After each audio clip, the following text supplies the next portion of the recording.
Welcome to Spoiler Piece Theater, the podcast that doesn't give a shit about spoilers. We just want to talk about the movies. My name is Dave Riedel. My pronouns are he, him, and I write about movies for some places, and I'm a member of the Boston Online Film Critics Association. My name is Evan Crean. My pronouns are he, him as well.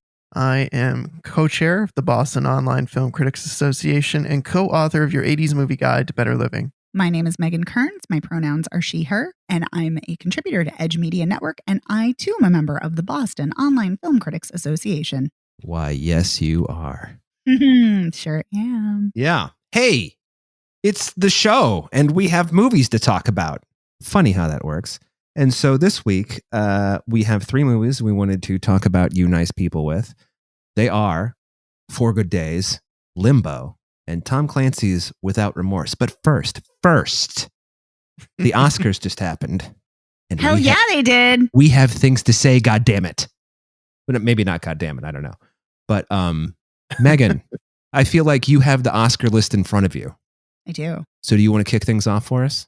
Well, I do, but I don't even need to look at the list to kick things off. Son of a bitch. Oh my God. Son of a bitch. We need to fucking celebrate. I've been celebrating for days the monumental historic win of Chloe Zhao winning Best Director. I'm so excited. Not only is she the first Chinese woman, the first woman of color, the first woman of Asian descent, she's the second woman who's won in 93 years, which is exciting, but also awful that it's only been 2 women in 93 years. But oh my God, I'm so excited. So excited. Yeah. This is a time when I would use about the 93 years thing. That's when I would use the phrase, that's some bullshit. So well, it is some I bullshit. Just throw that in there. Yeah. I just it is wanted some to say bullshit. that. But I mean, I have made no secret about my my huge love, my adoration for Nomadland, for Chloe Zhao's work. I'm such a huge fan of her vision and her direction and her editing. And I'm so thrilled that she won. It just coming off of such a shit show of a year and the weirdest Oscars, which we will get into, but it was such a delight. It was absolutely so exciting, thrilling. And it was also, I'm not going to lie, exciting that the person I was rooting for the film I was rooting for, that was my number 1 film of last year, won. It was just like, woohoo. That's pretty cool. I mean, that you feel that way. Yes. I mean, all of those things are cool, but I'm glad you're so excited about it. But I'm going to be that person and say, until I read on Sunday that the Oscars were Sunday, I didn't know the Oscars were Sunday. And I'm pretty sure I actually wrote that on our Instagram page. Yeah, you did. Yeah. I thought you were joking, actually. I was not. I was like, well, it's not that I didn't know the Oscars. It was just that all of a sudden they were here. Not all of a sudden, but it was like, no, blah, blah, not blah. all of a sudden. Lots of Sundays, lots of Sundays. Oscar Sunday. What? So that's what happened to me. Evan, how about you? Were you on pins and needles? Were you waiting for the Oscars? Yes and no. I mean, I don't really care that much about most of the award shows that come and go. The Oscars is the one show that I tune into.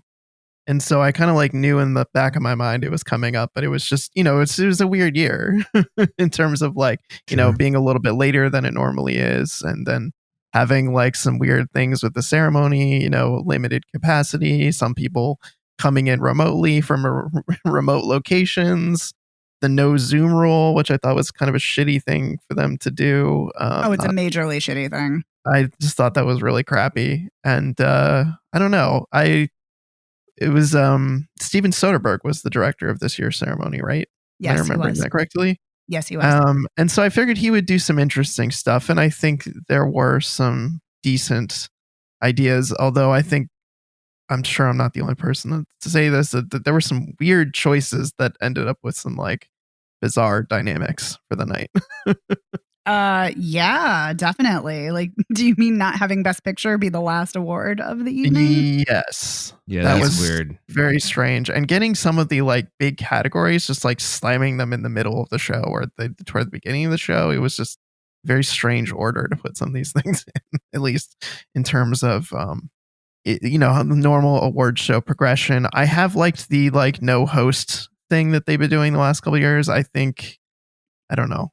It moves the ceremony along. It makes it feel a little bit snappier, and there wasn't really much in terms of silliness aside from that like music trivia that Questlove and Lil Rel were doing, which was like a weird aside, I thought. But yeah, I don't know.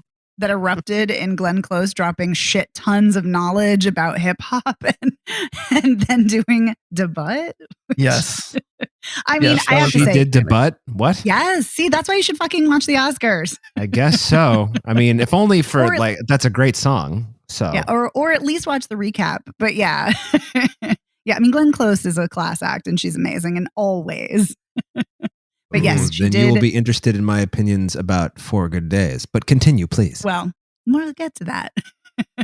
Yeah, but I was totally in on the Oscars from the opening with the great music from Questlove that he was DJing all night, and having Regina King walk in and having the camera follow her in, which very much felt like a heist movie. Which very much I was like, ooh, I feel pumped to watch like Out of Sight right now.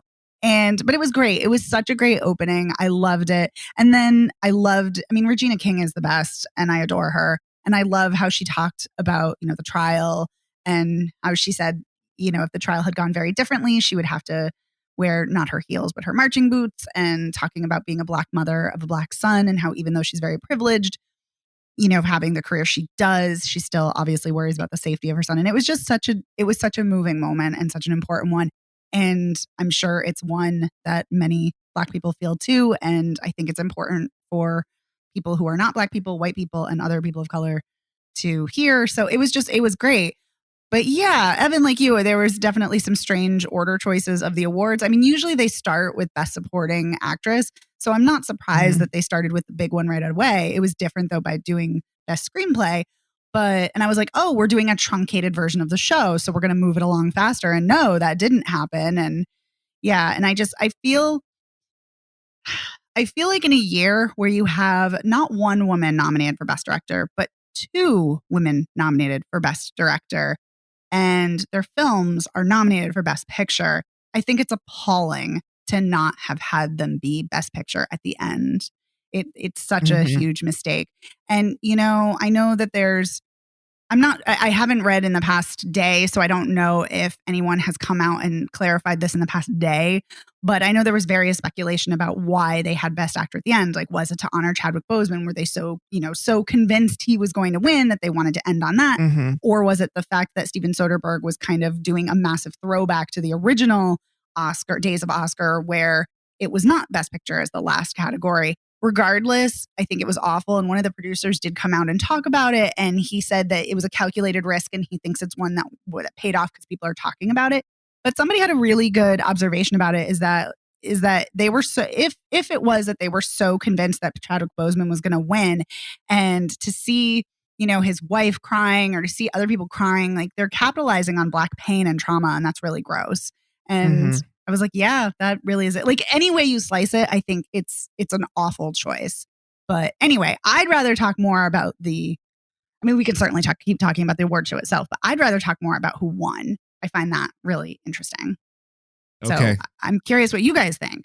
I wonder why Christopher Hampton is ever nominated for an award ever. But okay, so he won a screenplay award this year. Fine. Were we not going to talk about him first? Okay, sorry. I had to be like, wait, Christopher Hampton. I didn't see that movie, so I didn't have an opinion about like it winning Best Adapted. He wrote The Father with right. with someone else. I can't Florian remember. Zeller. For some reason, I always remember Florian Zeller and I never remember Christopher Hampton. Whoops. Well, if you look at all the movies that Christopher Hampton has written that should be good but are not good, it's kind of astounding. Like Atonement, Dangerous Method, Quiet Americans, acceptable. Mary Riley, like what's that fucking movie?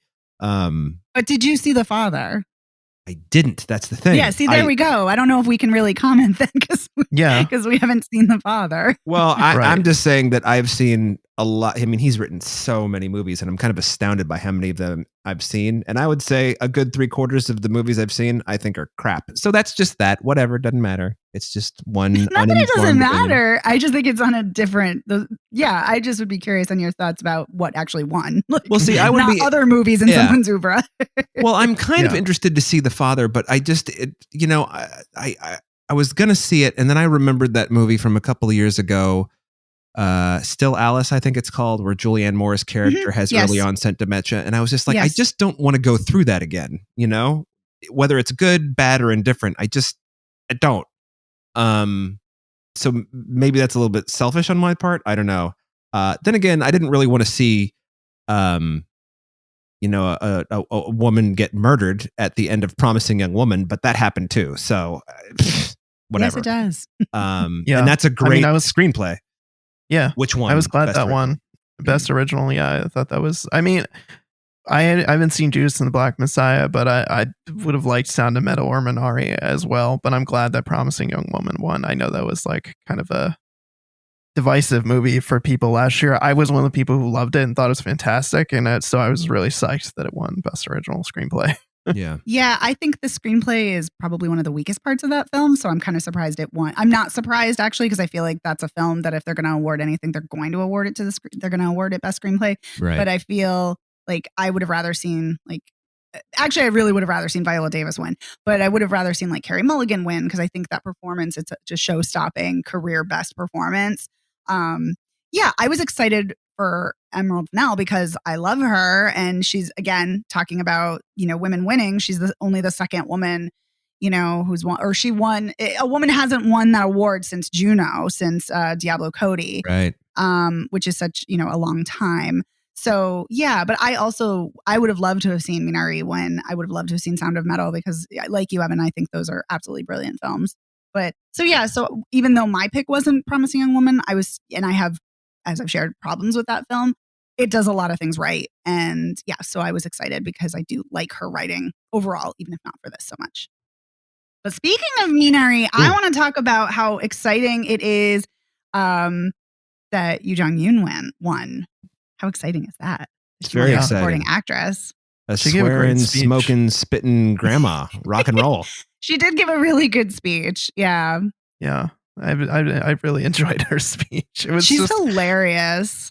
Yeah. And that was one of the things I liked overall about this Oscars. It felt a lot more grounded. It felt like a lot more personal with people with their speeches. Like, I don't know, something to me just felt like more of an emotional connection. And maybe that's because the stage was so much closer to the audience. I don't know, something about it to me just felt more personal, especially her speech in particular. Just really heartfelt, very funny, just really great speech. I really enjoyed seeing her talk.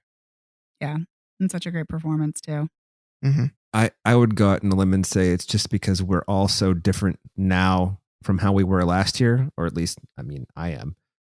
Everything means more to everybody, Does that make sense? So speeches are more heartfelt, feelings are more felt, et cetera, which is kind of related, which is why I'm glad that Daniel Kaluuya was recognized for Judas and the Black Messiah, which I think is kind of a crummy movie with a great performance by him in it. Yeah, he's great. That's another one of those strange movies where it's like, why is this movie not just about Fred Hampton? I just don't understand what the reasoning is for that. He's the compelling character, as good as Lakeith Stanfield is like, or Stanfield is like, I don't know why it's his movie. Why isn't it Fred Hampton's movie? I just wanted to get that in there because I like Daniel Kaluuya a lot. And who knows if we're ever going to get another Black Panther movie. So if we'll get to see him do that, I'd be interested. Does anybody know what he's doing next, by the way? What his next thing is? Because he's like kind of a movie star now. I didn't mean to put you on the spot. I violated the podcast rule of not knowing the answer to a question I asked. Sorry. I'm looking right now and it doesn't. Okay. Yeah, doesn't look like it. I mean, I'm sure he is working on something, but no, I don't know. Yeah. Well, if anybody has any thoughts on him, great. But do you want to talk about the one you're most excited about, Megan? Your favorite movie of the year, Nomadland? Oh, yeah. I mean, I already talked about how I was so excited that, that Chloe Zhao won and that it won Best Picture. But yeah, I mean, I've written about the film. I've talked about it on 2 episodes. I've talked about it on our Oscar nominations show. I'm talking about it now. So yeah, I mean, I obviously could keep talking about it. I love it. I will say, kind of to bring something down a little bit off of the high of the excitement. Yeah, I mean, I love that it won. I have made, again, no secret that I love this film. I know that there are people who have a problem with this film, and as far as its depiction of Amazon goes, and I think it's a very valid point. I think, for me personally, I think that people are not necessarily, I don't want to say they're not paying attention, because I'm sure plenty of critics are paying attention, but I feel like, to me, it's just a very subtle dig at Amazon and how broken our system is financially and how broken the American dream is. And to me, it's very evident, even though it's not kind of hitting you over the head with it. But what I will say about it is that it's interesting that the Oscar voters awarded a movie about people who are transient and live out of their vans and don't have homes. And yet, from what I read on Twitter, they kicked out all of the homeless that were living around the train station where they held the Oscars, and they made them move to another area so people wouldn't see that there were homeless people. And now, granted, being homeless is different than living out of your van, and I don't think a lot of people necessarily get that it in the movie addresses that too, that there is a difference. That Fern in the film, she's not homeless, she's houseless, which is a very different thing. But at the same time, it's really tone deaf and insensitive to be awarding a film about economically marginalized, struggling individuals who don't have a financial safety net, and that's part of the reason they're living out of their vans, and yet to kick homeless people out. So it's like, wow, way to miss the point. That is strange, and I cannot believe I'm going to play devil's advocate on this. And don't think that I agree with what I'm about to say, FYI. But they didn't know who was going to win before they kicked all the homeless people out. No, they didn't. That being said, you are absolutely, I am right there with you. I'm just, I don't know why I felt the need to do that. Yeah. But no, but I understand. No, you're not wrong. I get what you're saying. I just, but back to the happy part of it. Happy, yes. Happy. But I will say it's very heartening to me that a film that I love won, because so often the films I love don't win. Or get nominated. Yeah, very oftentimes they don't. And so to see something that's not only been almost universally acclaimed across the award season, but then also nominated for an Oscar, and then also having it be such a historic nomination, and then also winning Best Director and Best Picture, it was great. And I think the film is just a really subtle, beautiful film. And whether you have problems with it or not, I think it is inciting great conversation and sparking great conversation and necessary conversation about the role of art and about the way stories are told and about the way politics and stories merge and diverge. And so I think all around it's great. Sweet. Mm-hmm. I would have liked to have seen a little more Sound of Metal love, but that's just me. So me too. I mean, it did get best editing and sound design, but I would have big deals for that movie. Yeah, but no, I completely agree. I would have loved to have seen it get more love too. Like, it would have been great to see Paul Raci. It would have been great to see Riz Ahmed. I would have loved that. Yeah, I think that Riz Ahmed kind of gets, I mean, everyone loves him generally, and his performance in that is widely acclaimed. But I think he does get overshadowed by Paul Raci's performance a little bit, because Paul Raci's like a revelation in that part. It's like, I'm not, I don't usually be like, that person doesn't look like he's acting, but he doesn't look like he's acting. It just looks like that's who he is. And if you've seen him in other stuff, that's not who he is. So it's, it's just kind of like a totally lived in part. You're absolutely right. It reminds me very much of the non-actors in Nomadland and how natural and lived in those parts are, because that's them. But again, Chloe Zhao is eliciting those performances, and I would say Darius Martyr is, obviously eliciting a performance out of Paul Raci, and I think it is a very personal performance from him, since he is the child of deaf parents, and so he is tapping into something very personal. But to be able to look so natural on screen is a gift and is a talent, and it's a talent of the actor, and it's obviously a talent of the director to pull that performance out. And I think Darius Martyr does a great job at that too. Yeah. Evan, anything else from you? I mean, I think the only other thing I would add is I'm just really sad that Wolfwalkers didn't win Best Animated. Yes. I know. I mean, I'm the only one of the three of us who liked Soul, but no, Wolfwalkers should have won. Yeah. I feel like become frustrated that like it basically like if Pixar makes a movie, it's like almost guaranteed to win an Oscar, whether I think someone else made something better or not. It's just I find it really frustrating. I was just gonna say, I think I completely agree. I also think another problem is that voters don't watch everything. And I think if you're only watching the big things, if you're only watching the things that are the most buzzed about or the most have the most marketing, you're going to miss some of those, smaller, more indie films, which is why this Oscars was so exciting for me, because there are so many indie films that are being awarded, much more than in other years. So Yes. Yeah. And I hope that there isn't some weird like corrective that the Oscars seem to do. It's like all the indie movies won last year. This year it'll all be fucking big movies. Really, it just seems like it always happens. So I'm kind of not going to like hold my breath waiting for it, but I wouldn't be surprised next year. That's all I'm saying. Yeah, no, I agree. The pendulum does seem to swing. Any closing thoughts, gang? That sounds like a no. No, I was waiting for Evan. Sorry, I was trying to be polite. Oh, no. No, I think we've covered it.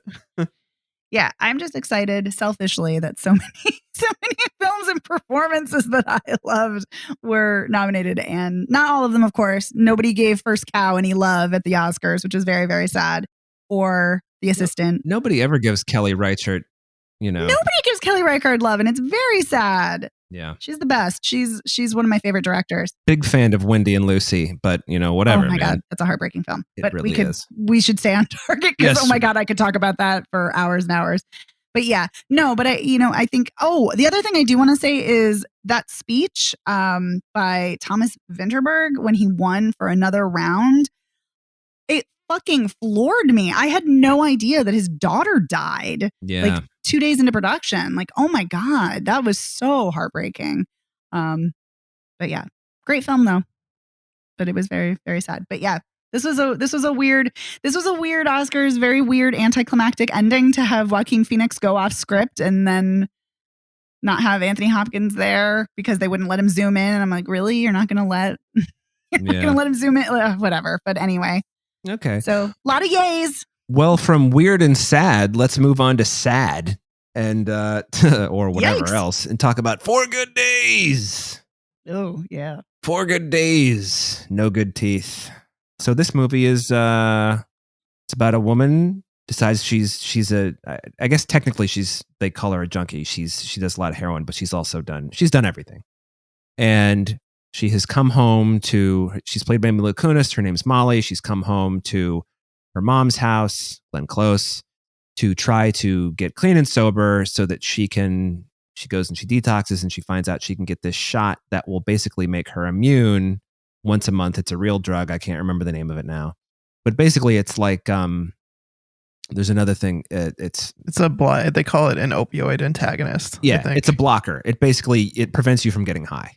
And so, but the deal is, if you get the shot and you have any opioids in your system, you can get seriously, seriously, seriously ill, have serious withdrawal, and possibly even die.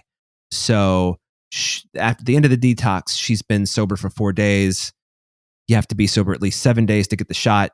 They say, all right, we're going to do 8 days total, 4 more days, just to be safe. And so this movie is basically about those 4 days when she's trying to stay sober so that she can get the shot.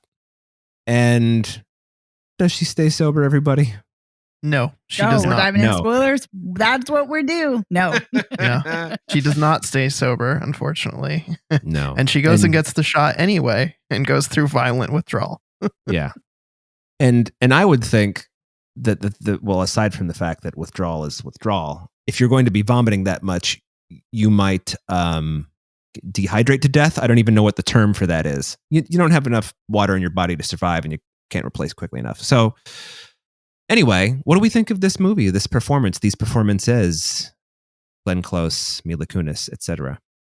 So I just want to say I was really excited to see this because I love Rodrigo Garcia's film 9 Days, which is an anthology of 9 different short films, which Glenn Close is also in. I also really loved Albert Nobbs, which is a very unusual film. Also starring Glenn Close. this is also based on, I think it's really interesting. This is based on a true story, the Washington Post article by Right. Eli Saslow, who also co-wrote the screenplay with Garcia. But yeah, I liked this. I like Mila Kunis. I love Glenn Close. Love her, love her, love her in just about anything and everything. Yeah, I think Glenn Close does a really spectacular job showcasing how enabling her character is to Molly, Yeah, her boy, daughter. is she. So enabling, like just watching. There's so many things I'm like, oh my god, don't do that, don't do that. Yeah, having had people in my life who are in recovery now and dealing with relapses and whatnot. Yeah, it's obviously very difficult and yeah, but the one thing I've learned is you cannot enable. Like that's just no. And seeing her doing it over and over again is just kind of gutting, but also you get it, but also it's like no. But I think she does. I think she tackles that very well. And I think Mila Kunis does a good job as someone who is addicted to drugs as well. I read in our press notes that she did a lot of research. She went to meetings. She talked to people in programs. She talked to people in recovery. She watched a lot of videos about like how to shoot up heroin and what the shakes look like and withdrawal looks like and everything. And I think it pays off. I think her research does pay off. Yeah, I'm gonna just jump in and say that I think Mila Kunis, post that '70s show, has become quite a performer when given a good director to work with. Yes.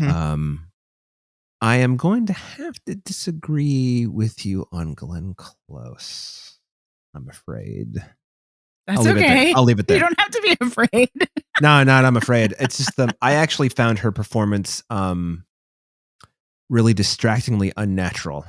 Oh, I didn't say it was natural. Ah, fair enough. I never said that because I would agree with you. It's not. And really, I just didn't believe her. Every time I saw her, I was just, this is Glenn Close playing a mother who's at the end of her wits. Like every time. And it even bled into Stephen Root's performance a little bit. Oh. Like, I thought. And one, I always think it's criminal when you have Stephen Root and use him that little.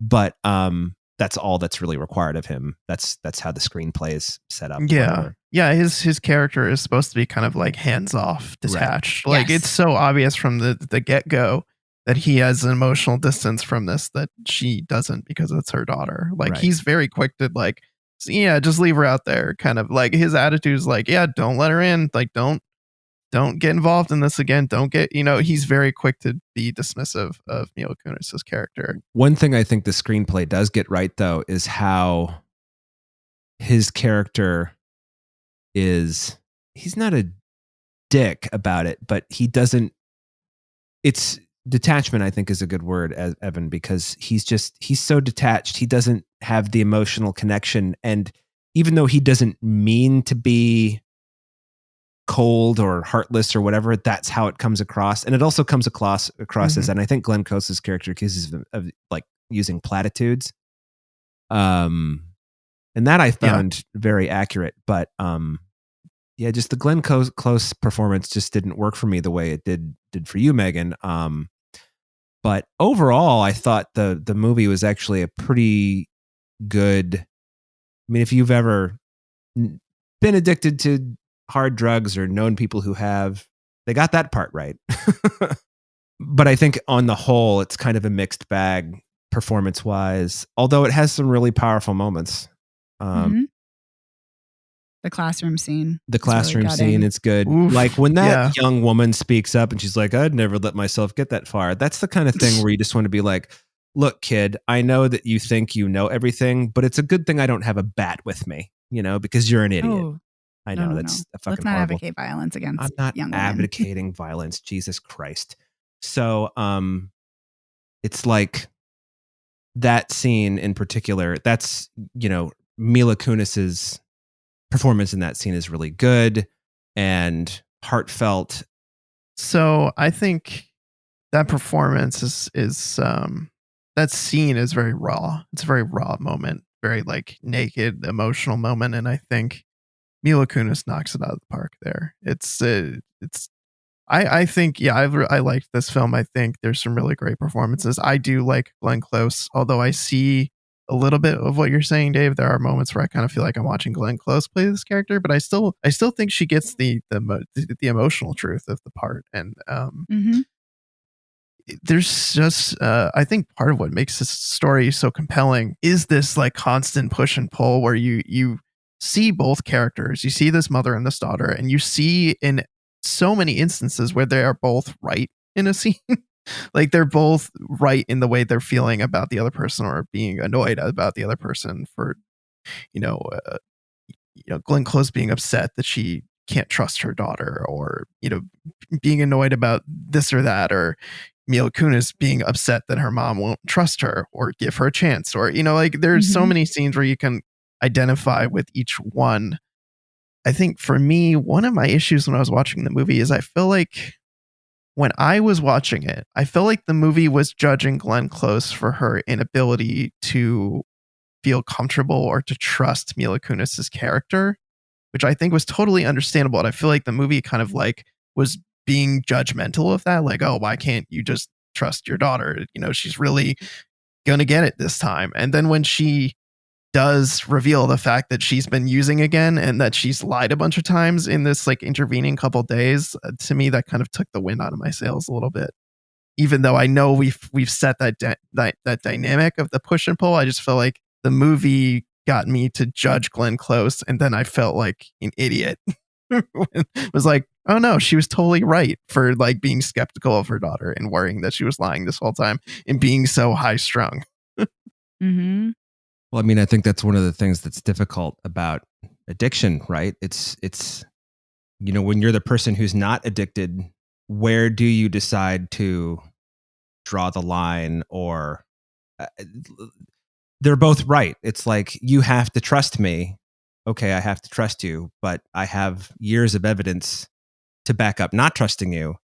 But you seem more serious this time. Yeah, it's like, what do you do? So I don't know. That was a personal issue that I had with the movie as I was watching it. I feel like the movie was kind of like setting me up to judge Glenn Close. And then when it turned out that she was right, it just really annoyed the crap out of me, because I feel like there was such a solid foundation of that like push and pull, and they're both right. And the fact that Glenn Close decides to give Mila Kunis her piece so that she can pass the test and like God. get the shot, even though she goes through violent withdrawal. And then like even that moment at the end, which is 4 months later, Mila Kunis is like got her life back on track. She's getting the shot. She's seeing her kids more often. And then there's that like decision of like, oh, she can watch her kids on Friday instead of getting the shot and just wait till Monday to get the shot. And like Glenn Close has to have that moment of like, I really think this is a terrible idea, but I can't tell her not to. She's got to make her own decisions. And oh my God, that moment just was like, yeah. But I love how it ultimately ended, where they sit down in the garage and they finish the puzzle that Mila Kunis had been working on. I thought that was a nice kind of bringing it all together moment. And then they restart it. Don't forget that part. I think it's interesting, Evan, that your watching experience was different than mine, in that you thought the film was judging you for not judging Glenn Close, or for not trusting her daughter. And it's funny, I didn't have that experience. To me, it was just like, yeah, because when people are in the throes of addiction, they often lie and they hide it. They hide their addiction as much as they can quite often. And so to me, I just thought it was just kind of like yep, this is what it is. No wonder she doesn't trust her, because she's been burned so many times before, it is an illness, and it's a sad one, and it's a gutting one. And I think the film is incredibly gut wrenching. And you said raw, and I had that in my notes too. It's a very raw film. But yeah, I didn't judge. It's interesting. I didn't judge Glenn Close's character for not trusting her daughter. I judged her for giving her the pee and for enabling her. And like, that's what I was like, not so much judging, but more like, oh my God, you should not be doing this, which I guess is judging. But yeah, like I understood why she would do it. But yeah, and it's interesting that she uses Stephen Root, as he says, like, don't use me as your emotional punching bag. Every time she comes around, you do that. And he has to lay very firm boundaries because she keeps venting against him. And Yeah, and it all makes sense, but I'm just like, oh no, don't do that. Mm-hmm.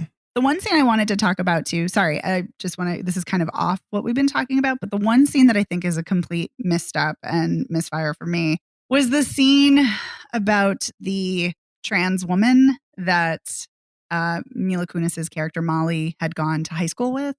Oh, yeah, the And- realtor.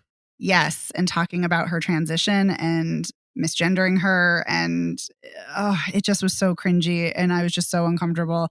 And then like Mila Kunis is like, oh, good for her, and we shouldn't be laughing, good for her. But then she's like, God, if that isn't a life reset, I wish I could do that. And I'm just like, oh my fucking God, this is so awful, and so just made me wildly uncomfortable. I'm really insensitive. Yeah, that's it's not a great takeaway from the situation, because like that's a triumph for that person to like be able to be themselves finally. Yes. Yeah, it just felt like such a diminishment of what trans people go through. Yeah. Right. It's not an eat, pray, love moment. No. Yeah, it was definitely strange at best. Yeah. Yeah, it's strange to include that. You're absolutely right. Like why is that scene there? What is it elucidating? Like I don't get it. Like it's awful, and it's not really revealing anything about your characters other than they're kind of transphobic. Yeah. Or whether it comes from ignorance or whatever. Yeah. That's the right way to put it. I mean, on the whole, this worked for me, although I did find it unfortunately kind of predictable. But I think that's because I know a lot of junkies. So more than anything. But what are you gonna do? I think that Mila Kunis was good. We know how I feel about Glenn Close. And it sounds like by and large, we all kind of thought, yeah, okay, 4 good days. But yeah. Are we moving on to Limbo? You want to move on to Limbo? Yeah. Let's move on to Limbo. Sure. Limbo, which is not about going underneath a stick without touching the ground. This is a movie about being a refugee. I think Omar is the main character's name, right? He's a musician. He is Syrian. He is stuck on an island off the coast of Scotland, trying to find out whether he's going to be approved, get his asylum request approved. And it's basically about waiting. That's why it's called Limbo. He can't go back to Syria. He can't leave Scotland. He can't work or do anything. He can't work or do anything. And he's stuck with a bunch of other people in the same boat, metaphorical boat. Yes. And I don't know. What did everyone think? I thought this was an incredible film. I really enjoyed it. I thought it was poignant. It was moving. It was gorgeous to watch. Just fantastic cinematography, great performances. I was all about this movie. Ooh. I could not agree more. I was not into this at first because I was like, I'm not into this comedy. I'm not digging it.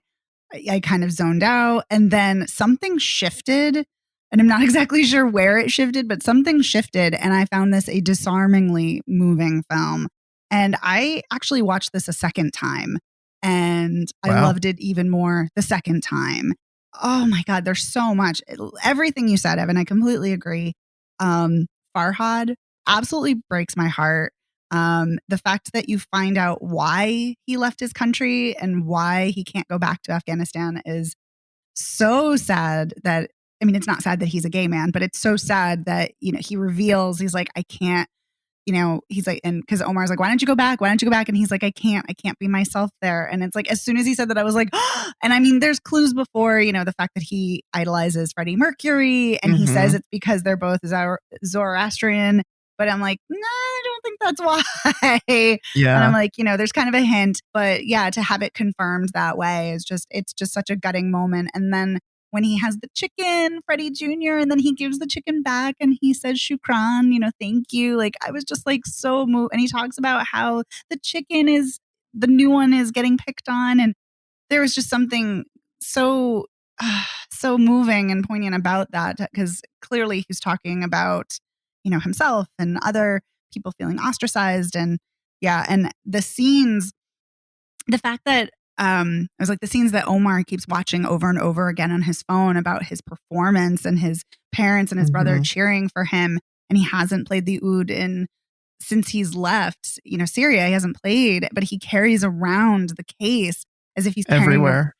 He's carrying around his past. He's carrying around his identity. He's carrying around this burden, and he can't, reconcile the fact that he's not where he wants to be, and he's not with his family, and he can't do anything. And then, just the performance at the end and how the camera opens up from its narrow aspect ratio to the widescreen. It's just, I think it's done beautifully. I think the performance is beautiful. Just, there's so many things. The imaginary conversation with his brother, like, oh my God. Conversation with his brother. It was just gutting. It was, the movie just shifted for me from like this kind of like whatever comedy then, because I thought it was going to be about the white people, and I thought it was going to be about, the refugees having to assimilate. And it's interesting because in the press notes for this, the director Ben Sharrock talked about how he went to Syria, and his experience being in Syria and living there really moved him and to study Middle Eastern film and depictions of, Arab people and Middle Eastern films in culture and our culture and pop culture. And he didn't want to make a film that was focused on white people. And I'm like, thank fucking God. And I think it was just such a smart move. And I think this is such a beautiful, smart film. And I loved it. Mm-hmm. Yeah. It's funny you say that about the kind of dark comedy in the opening, because actually for me, I found that like really funny, and like the like, wow, these people are so tone deaf, the ones that are like giving them their like English lessons and like teaching them about consent and stuff, like that opening scene where it's like the awkward gross dancing with like the woman and the man, and she ends up like smacking him like just so hard across the face for like trying to grope her. And then like the job interview, it just, I don't know, the whole I used to be scene where they're like, I used to be this. I just thought that was so tone deaf and awful of them, that like only people who think they're doing a service to other people could like think of something that shitty to have them do. Yeah, but that scene where the guy stands up and he's like, I used to be happy when I was back home, and I used to cry myself to sleep every night, and now I have no more tears to cry. I was like, oh my God. Like, that's so sad. So tragic. There's a lot of gut punch lines and scenes in this movie that just like really gets you. And to your point earlier about the narrow aspect ratio, the fact that this almost the entire film is in 4:3 is, I think, really indicative of how our main character Omar is feeling. Like he's in this like wide open space in like the Scottish countryside, but it could not feel more confining to him, because like there's tons of space, but there's nowhere to go, nothing to do, and he's just trapped there. And I just thought that was just so effective throughout the movie. And at the end, when it does switch to widescreen, I just was like, oh my God, this is perfect. This is like the perfect way to end this movie. And it's interesting thinking about that too, is about feeling confined, is that quite often the four refugees, they all live together. They live together, and they're often like huddled in the scene together, and so it feels even more like confining and claustrophobic. So yeah, really smart choices. Yeah, I agree with absolutely everything you both have said. Yay. It's kind of interesting how you both feel differently about the humor at the beginning, because I remember thinking about, because I saw this about a month ago, because I can't remember why I remember I requested it, and then this is one of those movies where it's like, you have 72 hours to watch it. I'm like, but it doesn't come out for 4 weeks. So it's like, definitely taking notes for this one. So I watched it, and I remember thinking the humor at the beginning. There was this movie that came out in, I want to say 2010, 2011, called Chicken with Plums. That is it's just this movie that just sets my teeth on edge. It makes me so angry. And it's got the same kind of humor running throughout it that Limbo does here at the beginning. But Limbo, one, is a smarter movie, and two, you realize pretty early on, I thought that they're doing this to just, this is supposed to throw us off. This is supposed to make it seem lighter or whatever, or funnier than it actually is, and then we're going to get into the meat. And I think that the way that, the screenplay shifts over time, and I hate to use the phrase peeling an onion, but it's like just every 6 minutes, 7 minutes, you're like, oh, this thing about this person. Oh, this thing about this person. Oh, this thing about this person. Like the guy who runs the grocery store, whose Scottish, but he's I can't remember where his family is from originally, but he's Scottish, and he doesn't have any of the spices that I can't remember the main Omar. character. Omar. Omar, thank you. He's of Pakistani descent. Yeah, he doesn't have the spice that Omar wants. And Sumac, yeah. Sumac. that by the end of it, he gets the spice, and it's kind of a thing. But he's still That's a great. it's a great thing. moment. But It he's is. still kind of treating him like shit the whole movie before that, But it's like finally he's like, okay, here's your spice. I don't know. The kind of humanity in just that simple gesture, I thought was just, I don't know. I found that moving, and I found like you, Mhm. Megan, the imaginary meeting with Omar's brother. Oh, Just, I mean, when his brother walked in there, the first thing I thought was like, wait, why is his brother here? And I'm like, oh, this is his that's dream. what I thought. I'm like, Yeah. oh, he's imagining this. I was like, how the fuck did he get here so fast? I know. I was really like, wait a minute, come on now. And then Yeah. but one thing I wanted to mention, and this doesn't bother me, but it's the oud is.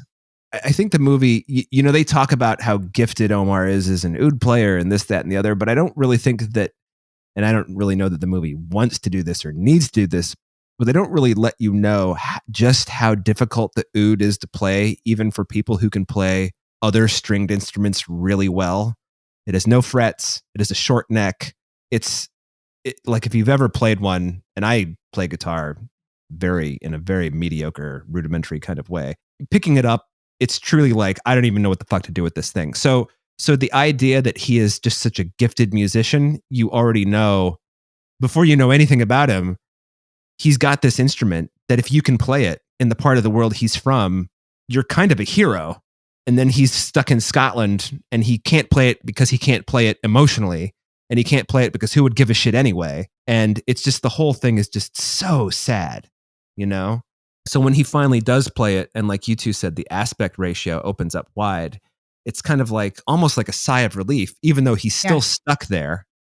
And Farhad has gotten his asylum request, so he's leaving, which is a good thing for Farhad, but they're also both kind of like, oh shit, well, let's see you sometime maybe, guy. But that scene is so sad when he's like, do you hate me? And he's like, Omar's like, no, this is a great thing. And he's like, oh, and clearly Farhad was so worried that he was going to hate him. And yeah, it says a lot of things about the two of them with, so few words. And I just, this movie was just an all around, winner for me too. Yeah, this movie made me sob. Like I was crying a lot. Speaking of the oud for a moment, one of the things that I found really, really well done visually in the cinematography and in the editing is how persistent there are flashes of the strings being tightened. Yes. And which clearly indicates Omar's tension and frustration and anger and kind of everything building. So I thought that was a really, really great visualization of that. Yeah. Interior life. Yeah. This is one of those rare movies where just absolutely everything works. Yes. And the filmmakers, Ben Sherrick, and then the actors, and just they were all on the same page. Everybody understood what they were there to do. And it just, wow, So yay, Limbo. Any parting thoughts before we move on, gang? It's a great movie. Just that it's so good. Yeah, it's definitely. I'm actually sad that my screener went away because I want to watch it a third time. I know. It really is. It's so good. I don't think I can recommend this movie enough. So yeah, like I think it caught me so off guard. And I know we've talked about that, but I was like, what a lovely, lovely surprise. How just emotional and how wrenching it is. And just so many truths about humanity and connection and identity and feeling displaced and being a refugee and just kind of everything. It's just so good. Well, on that note, speaking of truths about humanity, oh God, let's move on to Tom Clancy's Without Remorse. And here's a truth about Tom Clancy's Without Remorse. Somebody go ahead and say it for me. I have remorse watching this. For starters. Well, it stars Michael B. Jordan as a Navy. That's probably the high point. Yeah, that is the high point. Michael B. Jordan. I'm just going to break in here, Evan, and say in a very mediocre at best performance, which is really surprising coming from him.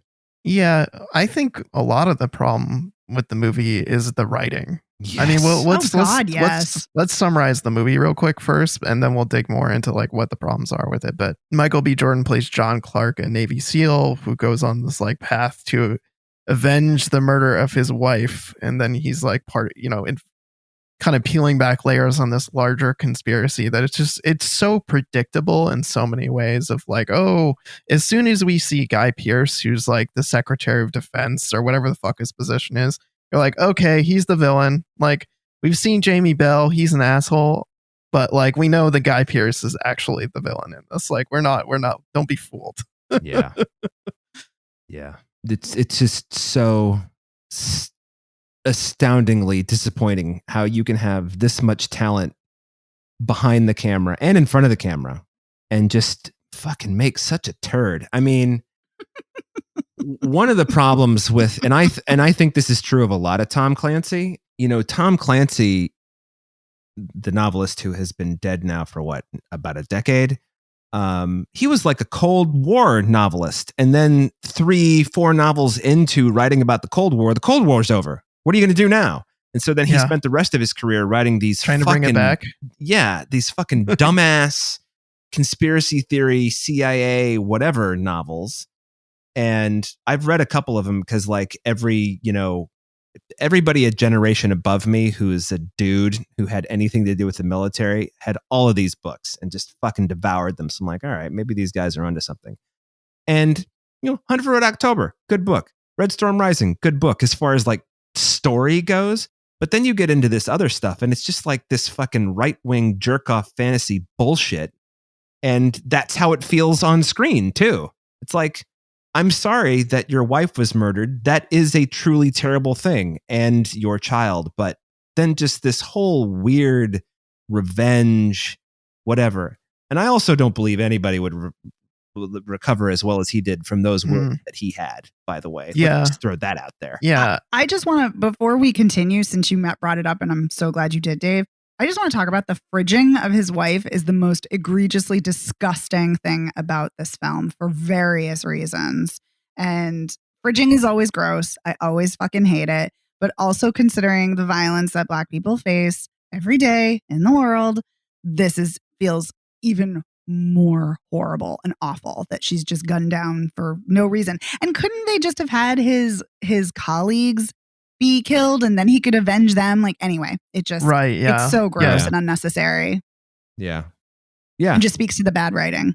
Mm-hmm. Yeah, I mean, and then I feel like, aren't we kind of over this? Like, my wife's been murdered. Now I'm just gonna murder other people. Like, there's a line I think in Brooklyn Nine-Nine where Andy Samberg says something like, "That's cool, still murder." It's like he goes, he just keeps murdering all of these people. Like, he kills a Russian diplomat. Like, he sets a car on fire. He gets into the car. Yes, he does. He murders a Russian diplomat in cold blood and burns a driver alive. Like, what the fuck are you doing? How is that justifiable by any possible standard?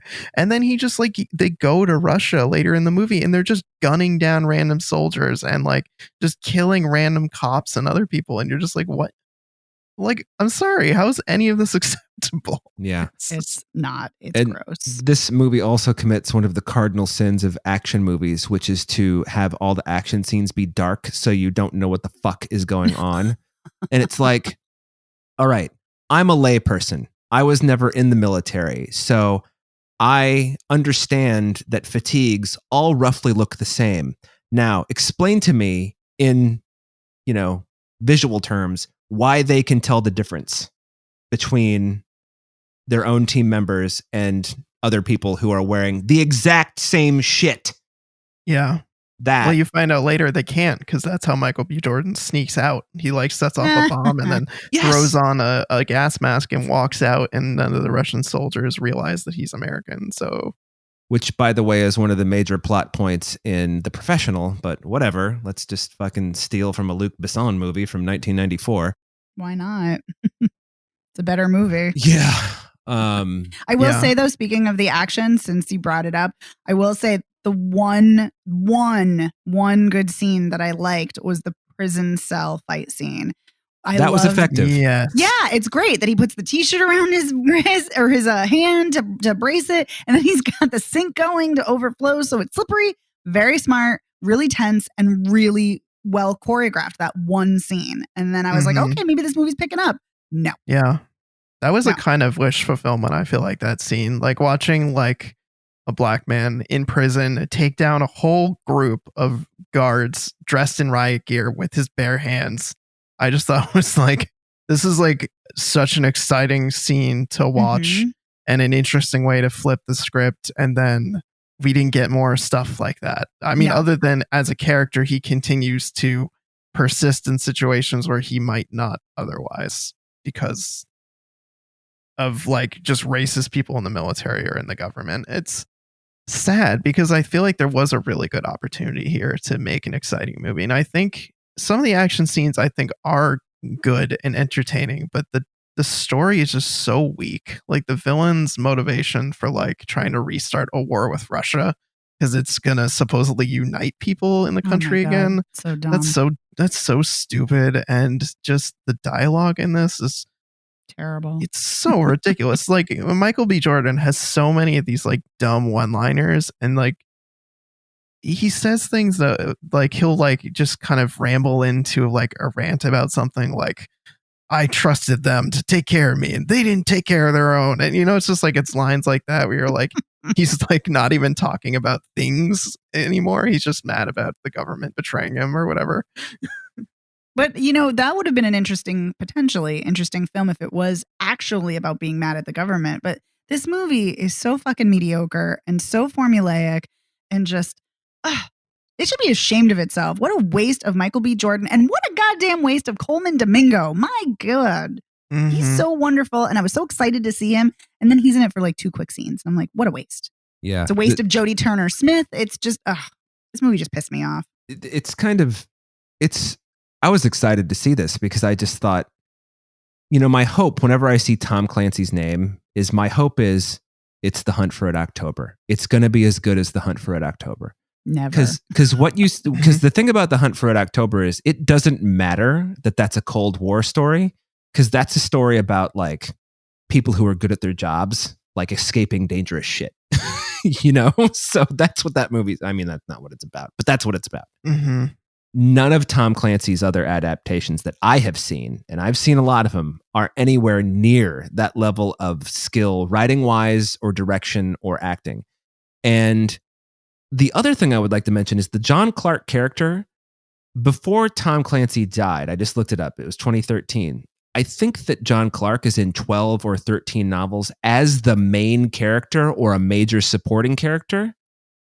And then he's in like 10 posthumous novels that are written by other people with Tom Clancy's name. So to have this fucking psycho killer be the hero of an entire franchise, like, what the fuck? Weird. I just don't even know that sociopathy. I mean, it's so bizarre, Like, how is this anything to be proud of as a writer?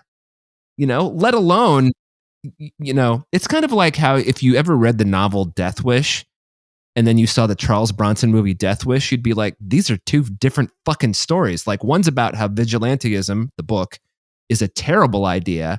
And the other one, the movie, is about how vigilantism is the best thing that ever happened to New York City. So I kind of like wonder what the source material for this would be like, because I don't really remember The Cardinal of the Kremlin because I read it when I was like 15 or whatever. So just the whole thing is just ugly and nasty and rah-rah masturbatory crap. I just hate it. I've said, there's my soapbox. Am I wrong about anything? Did I get anything wrong? No, I said I hated this and this pissed me off, so I agree. Yeah. Ugh. And you have to think about it, like Michael B. Jordan, we've seen him in interviews and stuff. He's a really smart guy, and he knows that he makes smart choices. So I can only assume that when he said yes to this the script was very different. That's the only thing I can think of. And through the process of rewriting and adding other actors and whatever, I mean, I just don't know. This is just all around so awful. It's really kind of hard to understand how it even happened. I mean, Taylor Sheridan is not a bad writer. Right. Yeah. Like, so, I mean, Wind River is great. Sicario has problems, but it is great. I mean, I'm not a big fan of Hell or High Water, but I know it's like almost universally beloved. And you're part of the universally beloved that I was speaking of. So, yeah. So it's very strange. Very strange. I mean, I know he's not the sole screenwriter here, but yeah, I can see Michael B. Jordan being like, wait, a big budget action, or maybe not big budget, but a big action movie, Taylor Sheridan's writing. Ooh, okay, I'm in. I could see how someone would be like, yeah, this sounds great. Yeah. And this movie obviously had some money. So, I mean, maybe it's not super huge budget, but like there's some, like the whole thing with the Dulles car setting, crashing the car, setting the car on fire, whatever. You work with real fire. That costs money because that shit's dangerous. That's very true. So like, and the people, and it looked real. It looked, very cool. It was a terrible scene, but it looked good. But just a lot of just so much, aside from, like you said, Evan, and the prison beatdown scene, or maybe Megan said that. I don't remember which one. I did. Okay. Yeah, great. Everything else is just like borderline morally reprehensible, And guess what? We're getting a sequel. Yeah, just ugly. That's the word I'd use. The whole exercise is just ugly. Guy Pearce.